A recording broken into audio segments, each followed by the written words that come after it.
about. So Tumilaca ethnogenesis.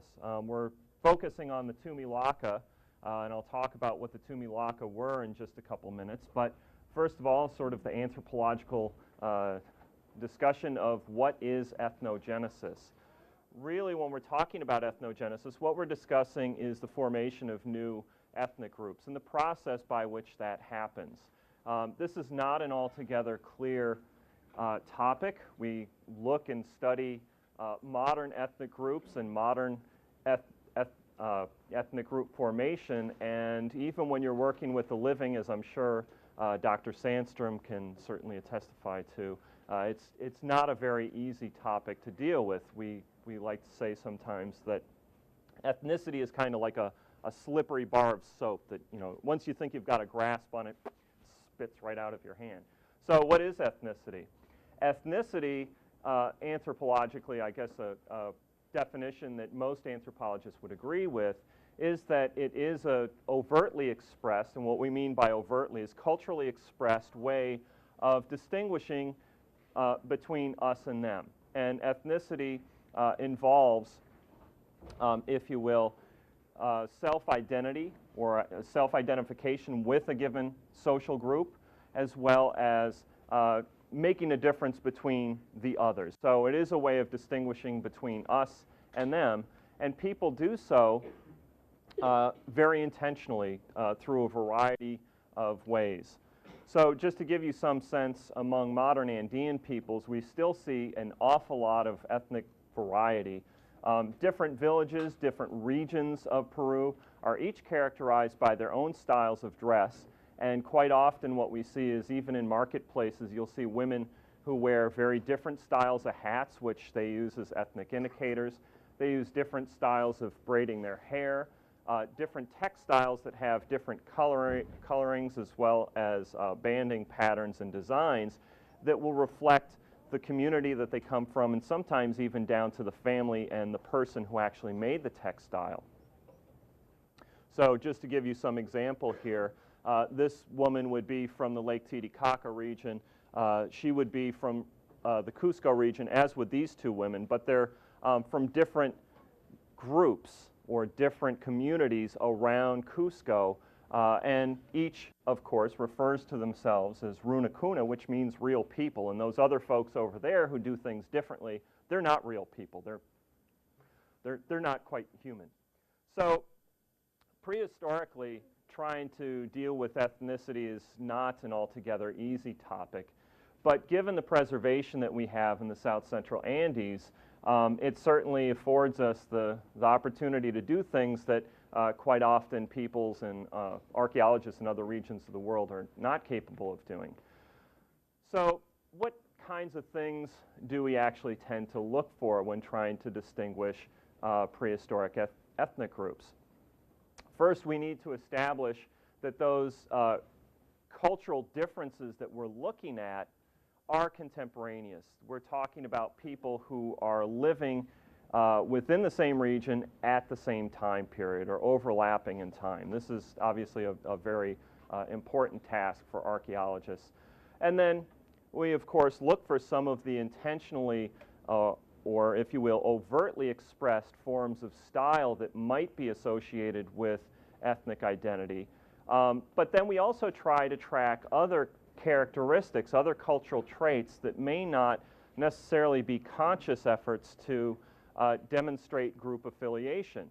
Things like domestic architecture, household ceramics, ceramics that aren't being used in a public sphere where you're going to be saying, I belong to this ethnic group, or doing things, a particular ceremony or something of the sort, where other people of different ethnic groups might possibly or might potentially see us doing this. And so the sort of household or utilitarian wares also provide us with a line of evidence. Different ethnic groups often do use different styles or different kinds of household ceramics.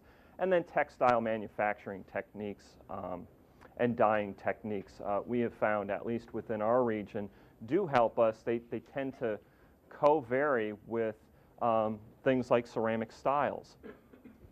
So just to give you some sense of the kinds of ethnic variation or indicators that we do see that are sort of overt expressions of ethnicity within the region that I'm talking about, things like ceramics. Ceramics that are being used by peoples who are literally living, in many instances, side by side with one another for hundreds of years. And yet we don't find any mixing, if you will, of their ceramics within their domestic context or their cemeteries. Textiles, as I had mentioned, and adornments are another thing that we do find often correlates with these ceramic styles, as do things like hairstyles and adornments. These are all hats, some dating back as much as 5,000 years before present. Skull modification. We have very good ethnohistoric information regarding how the Inca, for example, would require that each ethnic group within the empire maintain their styles of dress, maintain their style of skull modification. And skull modification was used, if you will, as a sign of beauty and ethnic affiliation. Here we've got a 1,000-year-old mummified infant with the deformer device that was actually recovered with that burial. There we've got a modern instance of a woman, well, recent history anyways, of a woman using a skull deformer, and different skull modification types. Just a couple of examples. There are multiple different styles of skull modification, and here is a woman who, from the South Pacific, who actually still has a skull modification. Tattoos are often used as well as an assertive form of ethnic identity, and we have found, as I'll kind of point out here, this particular upper arm, this would be sort of the upper arm, the forearm. Here you can see a number of flamingo tattoos, and as we will talk about in just a few minutes, the Tumilaca ceramics are characterized by these sorts of flamingo tattoos. So, of course, the inference is here that given the region where this arm was found with the tattoo and the association of flamingos with Tumilaca ceramics, that this was probably an arm of somebody who was indeed a Tumilaca. So, the Tumilaca. The Tumilaca are kind of an important cultural phenomena, I guess. You could describe them as a cultural phenomena. They're important because they occur or appear, if you will, archaeologically around 1000 AD throughout the south central Andes in the coastal or western valleys of the region. And they occur during a period of collapse of two major states, the Tiwanaku and the Wari, which I'll briefly talk about here today. And this period, beginning around 1000 AD, is characterized in the south central Andes by balkanization and the emergence of new cultural groups or new ethnic groups, if you will. And so what I'm going to be talking about today is a sort of a process of elimination as to possible candidates for who the Tumilaca arose from, because prior to their emerging on the scene, we actually do have multi-ethnic settlement of the valley where my research took place. So just to give you some idea, here we see some of the Tumilaca ceramics. These are red slip ceramics, quite often with flamingos on them, although there is certainly some degree of temporal or time variation in their ceramics, but these are sort of typical, if you will, Tumilaca ceramics. Their textiles usually were not very fancy. Most of the textiles were simply natural fiber wool textiles. Burials were commonly found wearing one or two shirts, and in terms of the burials, Tumilaca burials are not very fancy. They have only, on average, about 3 grave offerings. In any case, just to give you some sense of the region we're talking about, what you're looking at here is the south central Andean region of Peru. Here we have the Wari, which we'll briefly be talking about today, as well as the Tiwanaku, located on the southern margins of Lake Titicaca. And the Moquegua Valley, where my research occurred, is located approximately 300 kilometers to the west of the Tiwanaku. Okay, so the region such as the Moquegua Valley. These are irrigated valleys. They're fairly lush where they are irrigated. Where they're not irrigated, it's an extreme desert. This valley, the Moquegua Valley, is within the Atacama Desert, which is the driest desert in the world. But within this sort of middle valley region I'll be talking about today, there are crops that can be grown there that cannot be grown in the highlands where the Wari and the Tiwanaku states were found. Those states are both found at above 3,000, in the case of Tiwanaku, above 4,000 meters above sea level. And some of these lower elevation warm weather crops simply do not grow there. So yucca, or sort of like sweet potato, is one of these crops. Ají, very spicy chili pepper that's found exclusively in Peru. Common beans, and yes, incidentally, I'm showing archaeological beans and ají and potato from the surfaces or from grave lots, surfaces of sites or grave lots, as well as coca. Coca was a very important and sacred plant in prehistoric Andean times, used to help kind of facilitate work. It's kind of, if you chew coca throughout the day, it's almost like drinking cups of coffee. And of course, corn. Corn is something, it was a sacred plant, but also very important for the diet. But corn was used very often for the manufacturing of a non-carbonated beer called chicha. And here we actually have Tumilaca ceramic that still has dregs of corn in the bottom from the chicha being made, this non-carbonated beer. So there are a couple of competing models that other colleagues of mine have proposed. The first model is the local ancestry model. And this suggests that the Tumilaca represent a local indigenous group of people who emerge from pre-existing coastal populations, such as the Warakani. And I'll show you a couple of images of Warakani here today. So the Warakani would represent a local indigenous group of people. There are some testable implications of this. That's what I'm sort of doing with this research. And that is that, first of all, they should be genetically related to these previous group of people. And then secondly, we should be able to establish some degree of direct cultural relationship, sort of some degree of continuity between the Warakani and the subsequent Tumilaca. Okay, the other model is the Tiwanaku ancestry model. This suggests that the Tumilaca very specifically represent descendants, direct descendants, both culturally as well as genetically, from one of the Tiwanaku colonies, and I'll talk about the different Tiwanaku colonies in a few minutes, but one of the Tiwanaku colonies that existed just prior to the emergence of the Tumilaca within the Moquegua Valley. So the testable components of this model, once again, are that the Tumilaca should be genetically related to the Chen-Chen-style peoples, and we should be able to establish some degree of cultural continuity here. Pretty straightforward. Okay, so some of the antecedents of the terminal middle horizon ethnogenesis within the Moquegua Valley. First of all, just to give you some sense here, we're not really going to be talking about the Moche or the Nazca. Next week you can show up to the Anthro Club talk where Dr. Vaughn will be talking about his research on the Nazca. So we're talking about the Wari and the Tiwanaku, whose area of influence actually overlaps. So the Tiwanaku's realm of influence was primarily found around the Lake Titicaca margins. And the Tiwanaku's economy was primarily based upon raised field agriculture around this lake margin.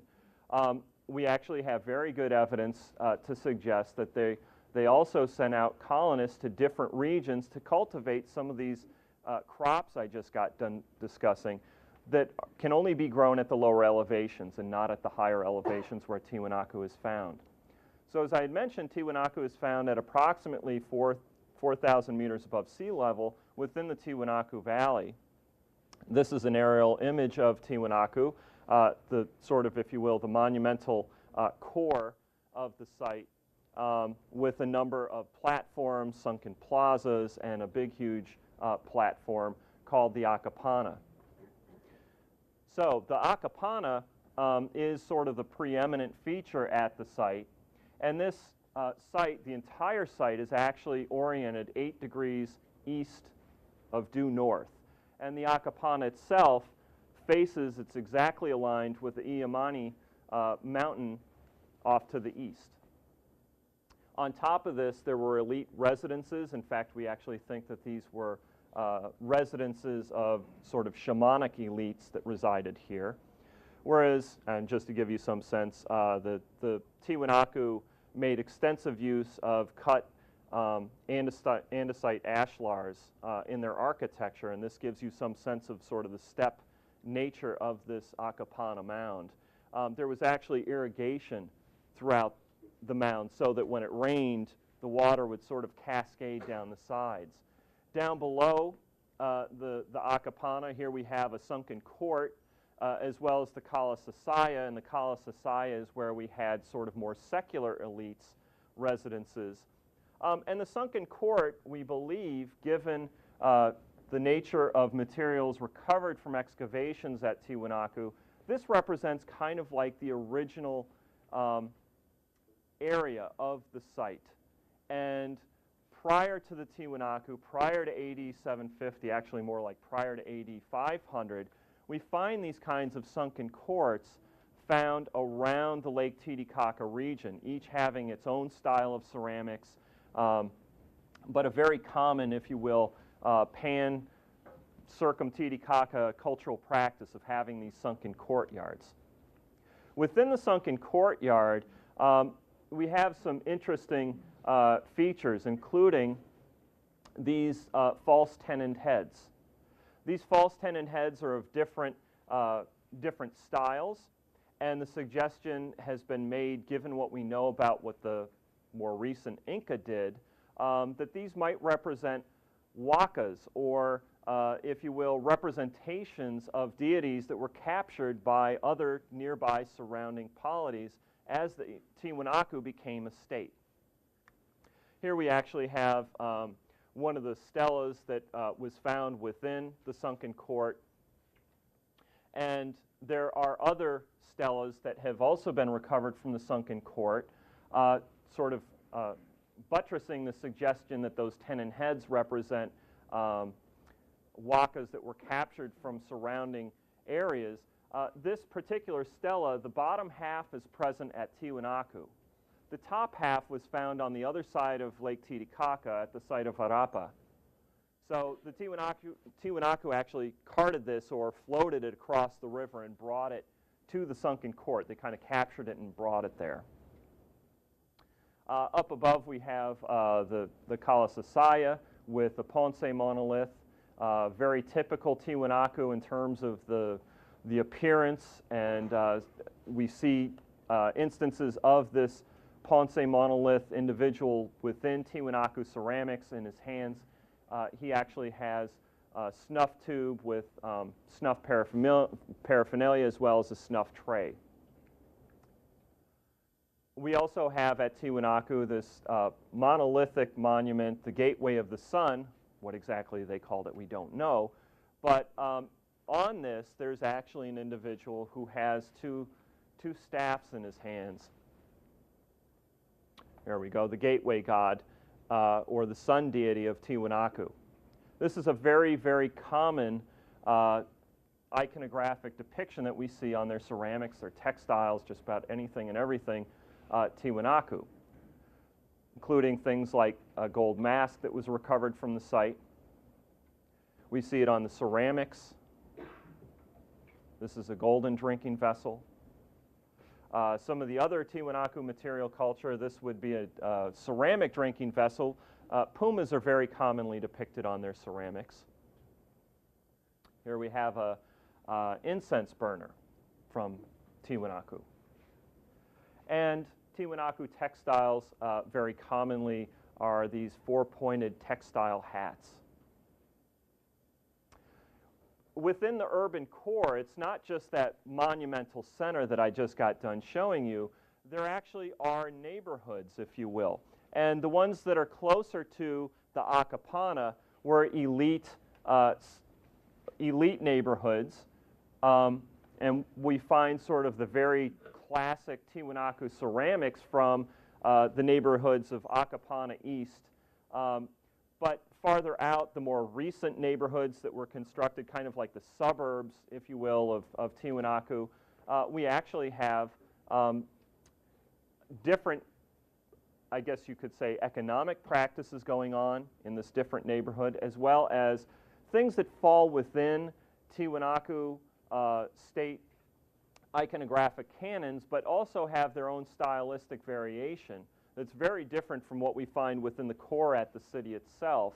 And there has been now growing evidence that the Tiwanaku, as they formed their state and cobbled together these different groups and brought them into the sphere, they maintained, each of these groups maintained some degree of their own identity within Tiwanaku's range of style, but all sort of falling within similar Tiwanaku canons of style. So from Lukurmata, which is found just 15 kilometers to the north of Tiwanaku, this is from the Copacabana Peninsula. Here we have from Copacabana, and then from the Tiwanaku core itself. The Wari, on the other hand, were a very different state found in the highlands of the Ayacucho region. Here we go. And the city's layout is very, very different. There's a very, very different state. Very confusing in terms of its layout. It's not on a nice cardinal grid of any sort. And in terms of the constructions at Wari, all of the housing in the urban sector was multi-storied fieldstone housing, 2 and 3 stories high, with narrow passageways that would have gone through the city. Here you can actually see where these floors would have been. These passageways also would have been very restricted in terms of your ability to see where you were going. Some archaeologists who've worked at the site claim that, you know, the intention of the Wari was to confuse you if you were to enter the city. You wouldn't know where you were necessarily. You'd have to kind of be escorted through the city. And here we see these doorways going through one of the passages down the middle of the city.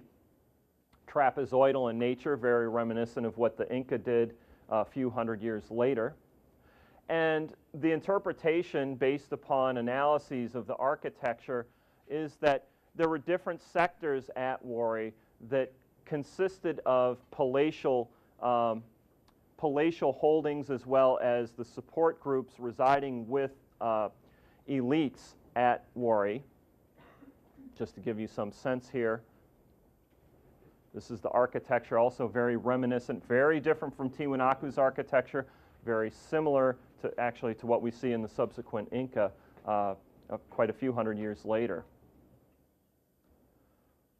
We also have elite burial complexes, just to give you some sense of their burial complexes. This is going down into one of the tombs within this elite sector of Wari. And the tomb itself, it's hard to make out here. That's Bill Isbell, a colleague of mine, excavating in the tomb. The tomb itself was actually the shape of a llama underground. We also have very different ceremonial architecture at the site of Wari. Something very diagnostic of Wari sites are these D-shaped structures. These D-shaped structures usually had storage facilities associated for them, and the interpretation has been that these were for public feasting.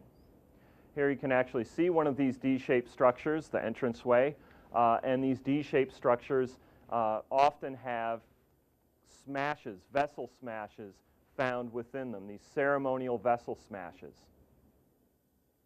sort of sacrificing, if you will, their vessels. Just kind of showing the variation in vessel smashes.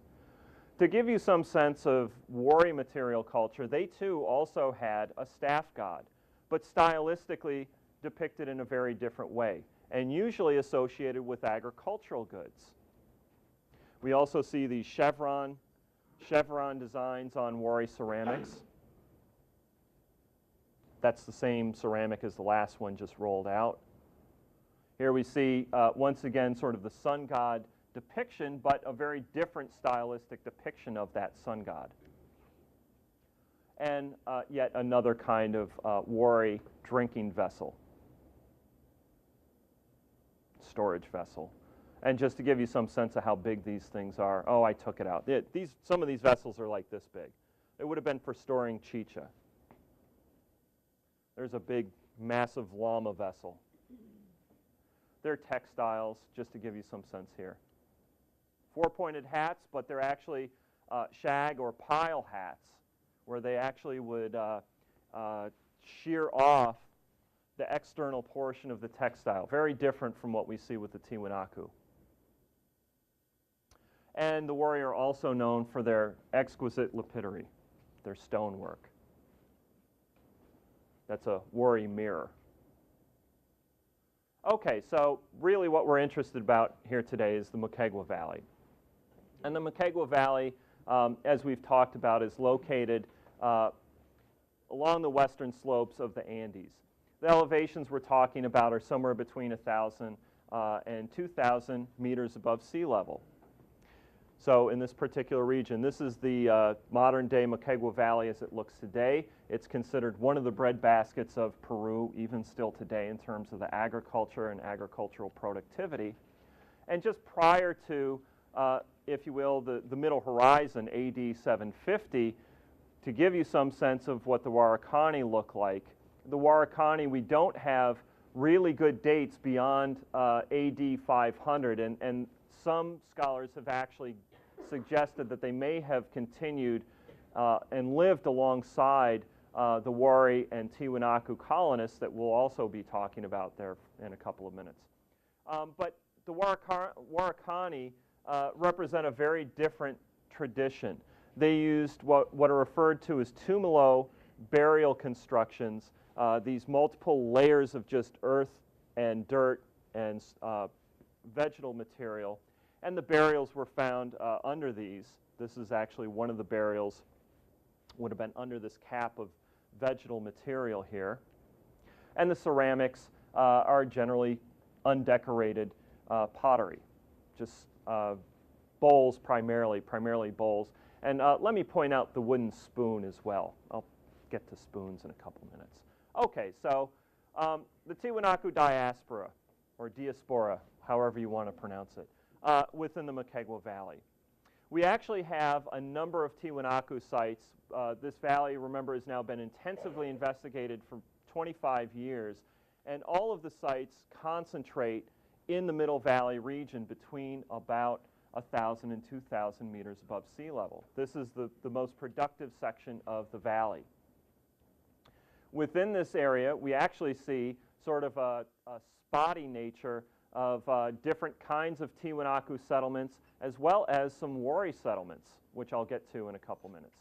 So within the Moquegua Valley, we actually have two different styles of Tiwanaku settlements.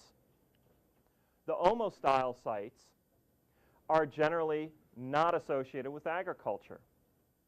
All the evidence we have from Omo-Style sites, these sites in terms of where they're located, are located away from agricultural fields, the prehistoric agricultural fields, and they have corrals associated with them with lots of llama poop, so they're probably llama herders. The Omo-Style ceramics are exclusively these polished blackwares. Very reminiscent of what we see in the highlands from the Copacabana Peninsula. And so too are their domestic wares. They are indistinguishable. These are the household wares. These are indistinguishable from those that were used in the highlands in the Copacabana Peninsula around Lake Titicaca. And so the argument is that these would represent camel herders who came down, ethnically Copacabana Tiwanaku, who came down to the Middle Valley and were basically, if you will, camelid traders. They would move goods up and down from the highlands as well as from the coast to the Middle Valley region. Their settlements have also been studied, and their domestic architecture, their households, if you will, are found within these group clusters around a central plaza. The houses themselves are built of very ephemeral cane structures, almost like cane tents. And there are very, very, very few Omo burials. There are less than 100 Omo burials that have been found despite intensive investigations. And there's been some suggestion that the Omo-Style peoples were taking their dead back up to the homeland. Typically, Omo-Style burials only have a couple of grave offerings, and they're just in simple pits that were dug into the ground.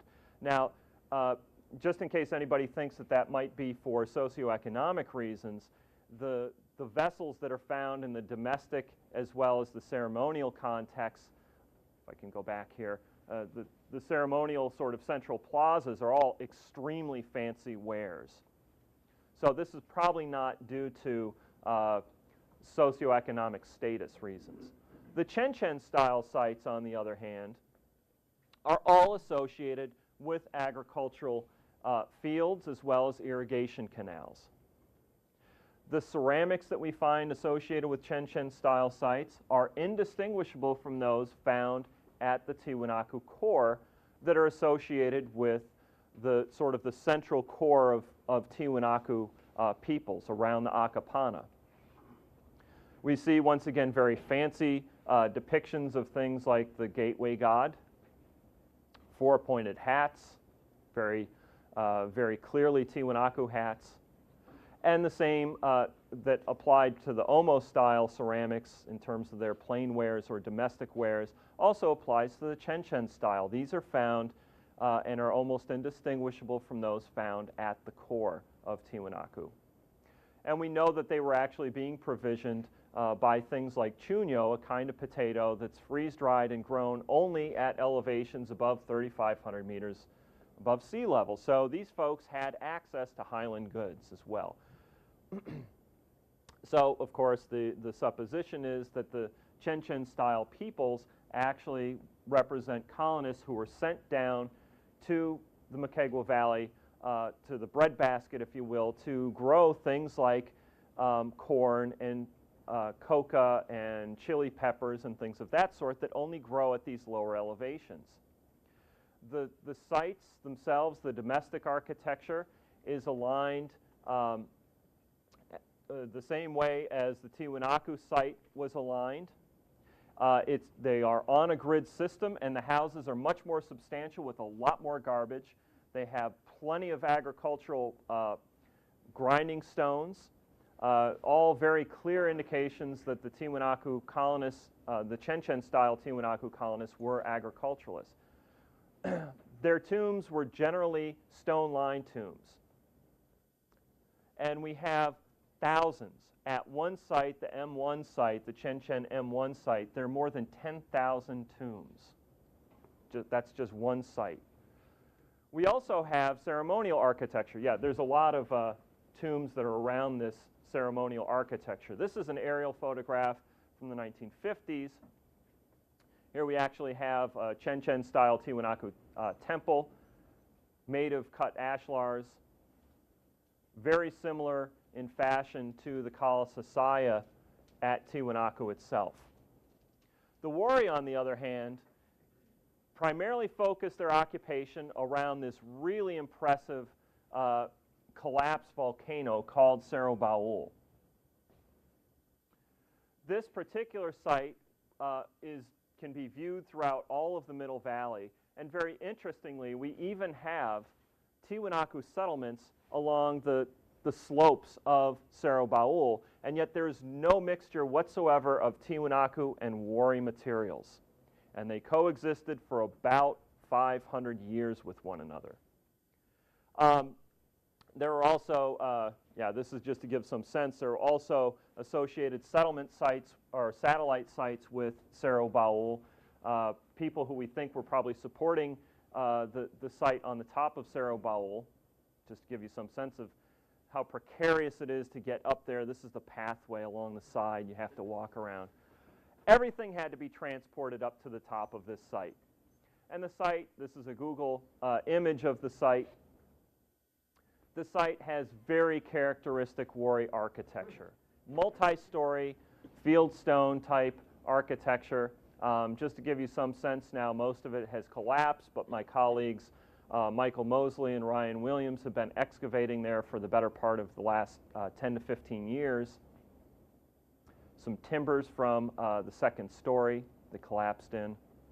A D-shaped ceremonial center. They even had a temple annex that was used for storing, if you will, prestige goods. And this also was multi-story. Very typical Tiwanaku, or I'm sorry, Wari architecture. And they even had their own brewery, a chicha factory. Here they had all kinds of ash features along with broken, very large ceramics where the chicha would have been boiled.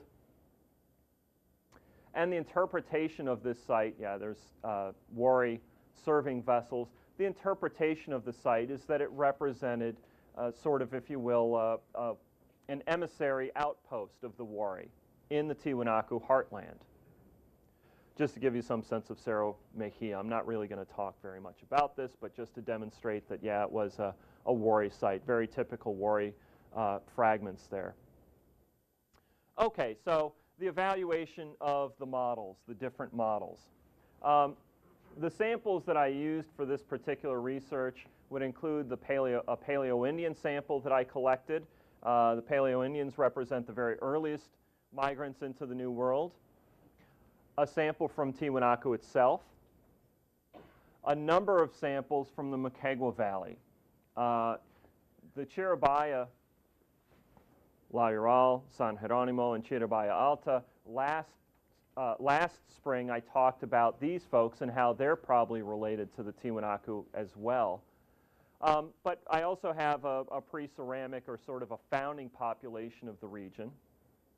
And for comparative purposes, a number of settlements throughout time from the Archaic all the way up through the Inca period from the Izapa Valley.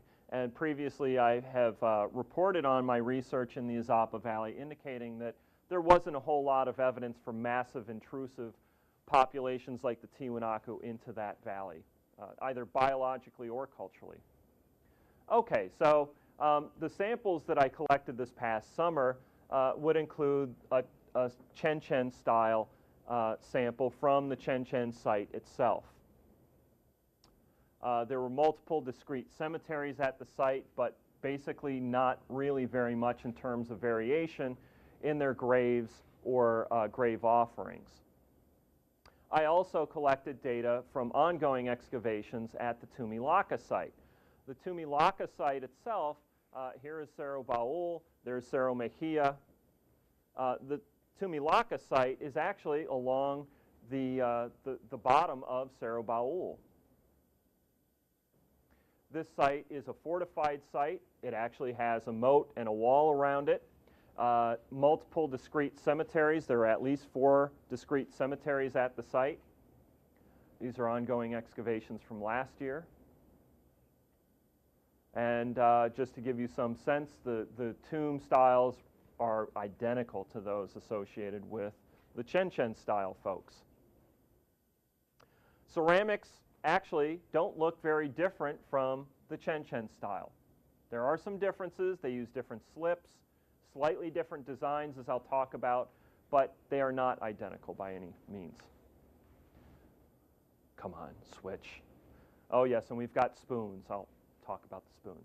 So the methods that I employed were to collect dental data, non-metric tooth, root, and cusp traits.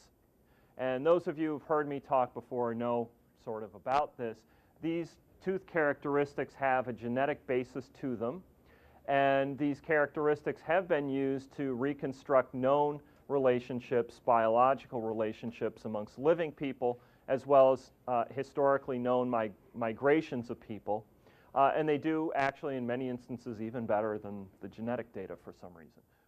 In any case, we end up breaking these down into presence-absence data and then can calculate biological distance measures, measures that indicate the degree of relatedness amongst the populations you are comparing to one another. So, not that this is very important, but the biological distance measure that I used is referred to as the Mahalanobis d squared to estimate the relatedness. And then what I did was from the biological distances among the populations I looked at, I compared them to competing models, the two competing models I've discussed, using a technique called the Mantell test. And the Mantell test simply gives us a correlation with each model as well as the level of significance. So the two models I examined, I'm not going to go into all the details here, but these are based upon a stepstone model of genetic relatedness where you give a 1 for each time period that lapses as well as a 1 for each geographic area of distance. And so the first would be the local ancestry model for the Tumilaka, derived from local populations. And then the other model that we talked about was the Tiwanaku ancestry model. So evaluation of the models. Cluster analysis of the biological relatedness very clearly indicates that the pre-existing population in the Moquegua Valley is more closely related to the Paleo-Indians and other populations from the Izapa Valley, whereas the Tumilaka and Chen samples are very similar to one another and very closely related to the Tiwanaku sample I examined. And this certainly backs up other people's research. There have been others who have examined the Chen style populations and compared them to the Tiwanaku core populations and also found, using different characteristics, that the Chen almost certainly are derived from the Tiwanaku. The comparison of the tests indicates that the local ancestry model has a very low and poor fit to the observed biological distances, whereas the Tiwanaku ancestry has a higher correlation with significant fit. So, discussion and conclusions. The collapse of the Middle Valley colonies and their dispersals. Beginning around AD 950, we actually have, in terms of data from around the Lake Titicaca region, evidence for increased temperatures. Yes, Carl? Increased dust appearing in the ice cores, as well as decrease in rainfall in the area. There's a progressive decrease in rainfall. The Wari settlements in the Moquegua Valley begin to collapse around 1000 AD, and it was quite dramatic. We find that as they abandon their site, every single building that has been excavated was burned. Here we see the signs of burning, more signs of burning in the D-shaped structure as well as the associated storage structures. Another elite palace burning, and they threw their ceramics on top of this.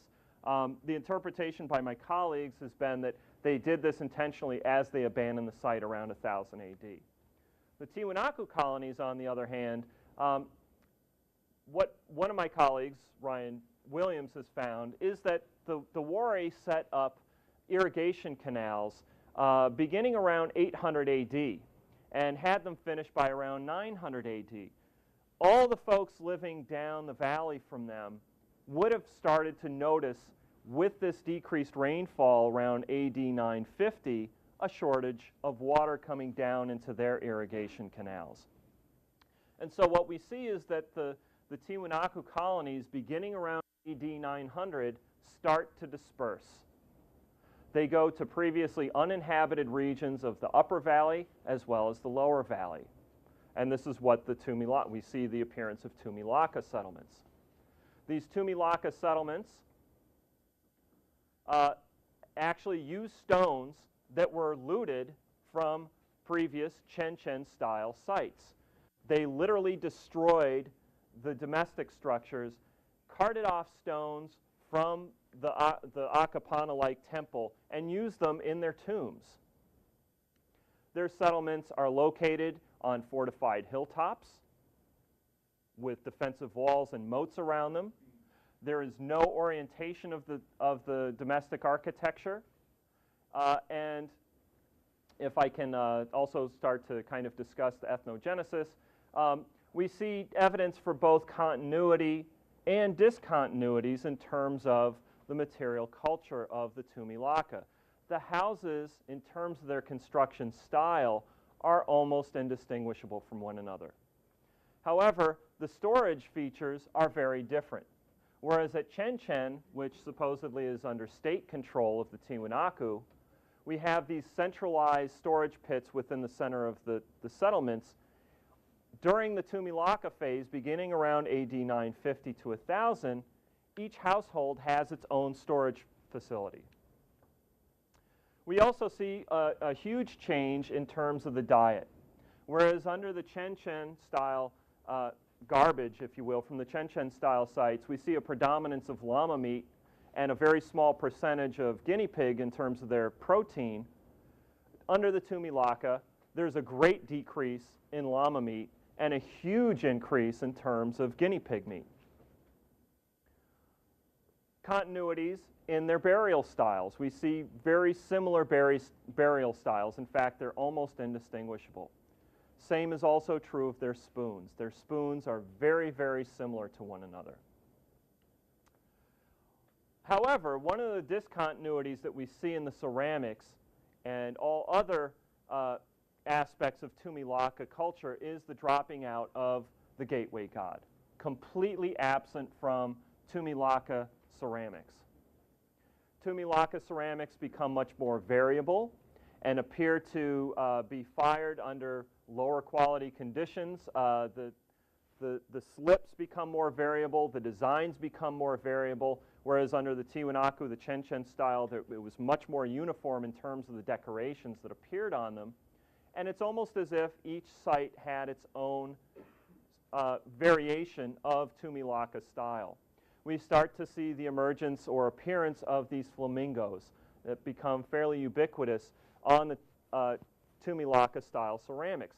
However, Tumilaca, in terms of the classes of different serving wares, they're making the same percentages. So like these kinds of jars, these kinds of bowls are found in the same frequency that they were in the previous Chenchen style peoples.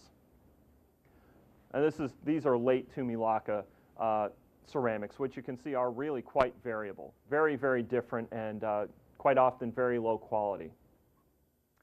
So, in terms of the biodistance results, just kind of concluding here, the biodistance analyses clearly provide support for the Tiwanaku ancestry model. The similarities between the Tumilaca and Chenchen samples very strongly does suggest an ancestral descendant relationship. Archaeologically, what we find is that in terms of when the Tumilaca appear and when the Chenchen are starting to collapse, this does suggest some degree, maybe 50 years of overlap between the two, but the evidence does suggest a degree of cultural continuity between the Tumilaca and Chenchen style peoples. And this is also predicted by the Tiwanaku ancestry model. However, things like the changes in settlement patterns, the ceramic iconography, and the destruction of Chenchen style sites suggest that there was clearly some degree of decentralization and upheaval going on at this time when you have a desiccation of the highlands going on, where the rainfall is occurring. Yeah, let's see. No apparent similarities between the Huaracani and the Tumilaca, but we really can't rule that out because we don't have any bodies quite yet. So, in terms of ethnogenesis, the general consensus has long been actually that the Tumilaca are derived from the Chenchen style peoples. And so this research is really kind of supporting the assertions that have been made by other archaeologists. And what we find is that both the cultural and the genetic origins for the Tumilaca actually probably have their origins in the Tiwanaku state.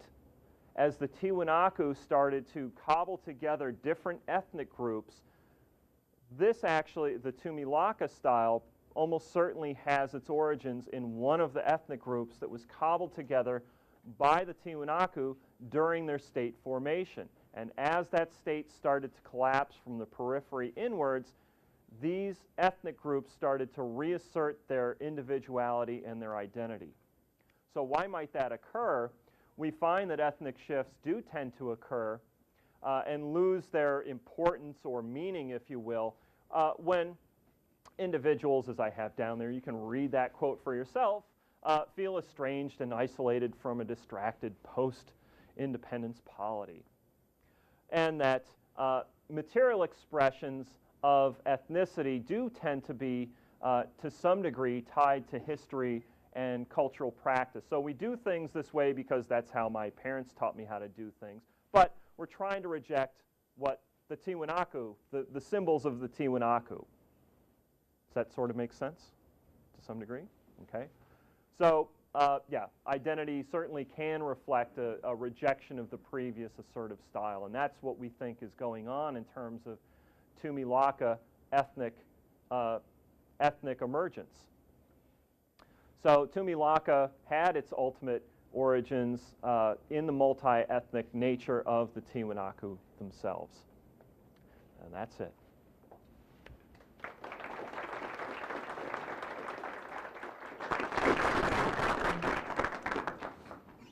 Any questions? Yeah. Did the Tiwanaku We don't know that, but what we find in terms of the modern distribution of languages in the Andes is that the Wari were found closer to the Central Highlands, South Central Highlands. You have Quechua-speaking peoples there today. And around Lake Titicaca, you have Aymara-speaking peoples. No, not yet. Any other questions? Yeah, Josh. Yeah, I was wondering the change in dietary patterns with the guinea pigs and the llamas. What is there any antecedent of that in the Tiwanaku, where maybe one of the groups that was cobbled together was perhaps more interested in eating guinea pig, and then that might be a key to? No, they're both kind of ubiquitous, but the idea is that llamas and llama herds are typically kept in the highlands. And so their access to highland goods was being cut off as the colony, if you will, kind of spun off from the Tiwanaku. So it's really much more environmentalist than it's moving further down. Any other questions? What we deal with here in Central Indiana, obviously there's some ethnogenetic process going on. We don't have the lines of data, Right. for the standards of data. There's probably some references that we support approach that. It sounds like we can hear them farther along, a lot of issues that we're facing here. Right. That's why I've always been interested in what you do, Bob. It's almost the same thing, not quite the same time period, a little bit after, but very similar problems. And what we tend to do is look for sort of the assertive aspects of style and see if they correlate or co-vary with other things like the domestic architecture and other tool types or economic patterns. And at least so far, it seems like they do. But I never take anything for granted. It helps. It helps. It's not the final word, though. This will be something I'll be working on again for quite some time. Anything else? No? Thank you. Thank you all for coming.